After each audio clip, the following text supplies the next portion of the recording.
My topic is a difficult one. It is a sad one. It is to cover the last days of the life of the Prophet sallallahu alaihi wasallam. Let's start insha'Allah ta'ala, and may Allah Rabbul Izzah grant me the tawfiq to speak in the light of the Qur'an and the Sunnah. Islam started in Ramadan, you would remember. قال سبحانه إنا أنزلناه في ليلة القدر. قال سبحانه شهر رمضان الذي أنزل فيه القرآن. قال سبحانه إنا أنزلناه في ليلة مباركة إنا كنا. So this is the month of Ramadan, and the Prophet is in the cave in Ramadan, and then Jibreel came in Ramadan. So Ramadan came and Ramadan went, and Ramadan came and Ramadan went. And every Ramadan, Jibreel would come to the Prophet sallallahu alaihi wasallam and ask him to recite the Qur'an, or the hadith says, teach him the Qur'an. And the Rasul used to be in i'tikaf.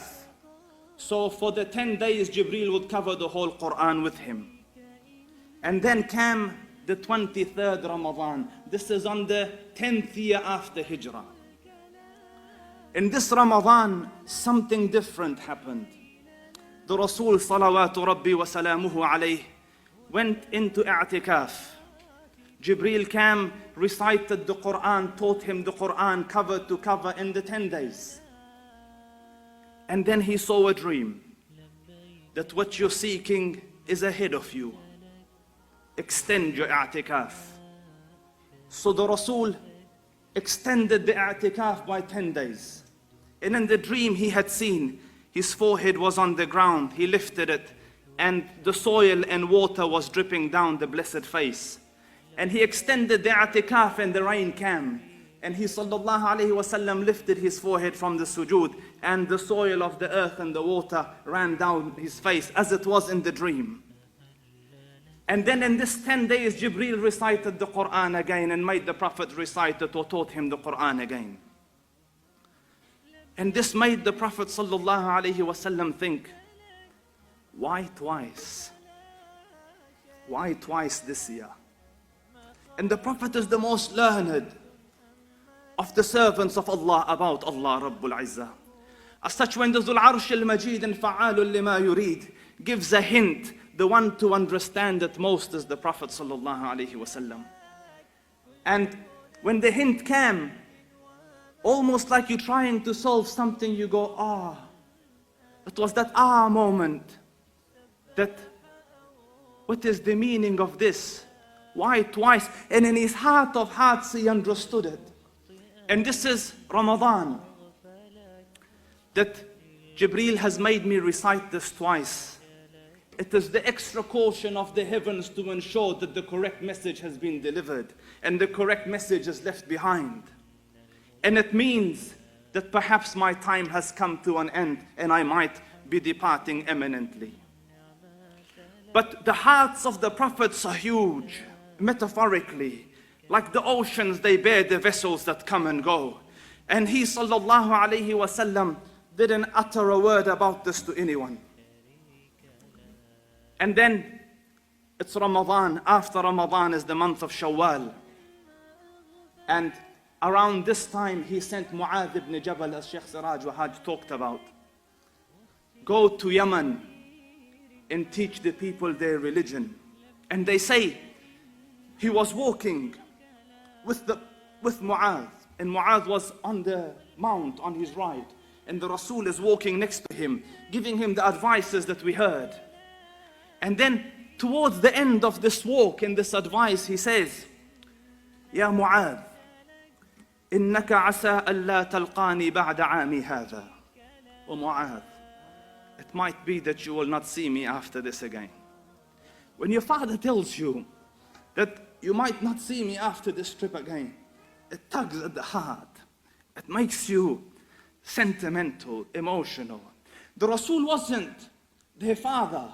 He was the dearest thing to them. You know, in battle, Talha ibn Ubaidullah stood up. He said, Ya Rasul, lower your neck. Nahri duna nahrik. Better my throat than your throat. Let the arrows hit me and not hit you, O Prophet of Allah. They would meet him and say, فَدَيْنَاكَ بِآبَائِنَا وَأُمَّهَاتِنَا يَا رَسُولَ اللَّهِ. May our fathers and mothers be sacrificed for you, O Prophet. Their love for the Prophet was unmatched. Now the Rasul says, Ya Mu'adh, you might not see me after this. And he says, you might return and find my masjid and my qabr, but I mightn't be here. So they say Mu'adh, فَبَكَى Mu'adh, and Mu'adh wept. But look at the heart. He doesn't say, خلاص ya Rasul, I will stay here until inshallah the ajal passes. But he says, the order of the messenger has come for me to go to Yemen. I will go, I mightn't see my Rasul after. So Mu'adh went, and this was the first hint he gave to one of the Ummah. And then after Shawwal came Dhul Qa'dah, and the messengers were sent out. Go and declare, make the proclamation that the Rasul is going to Hajj this year.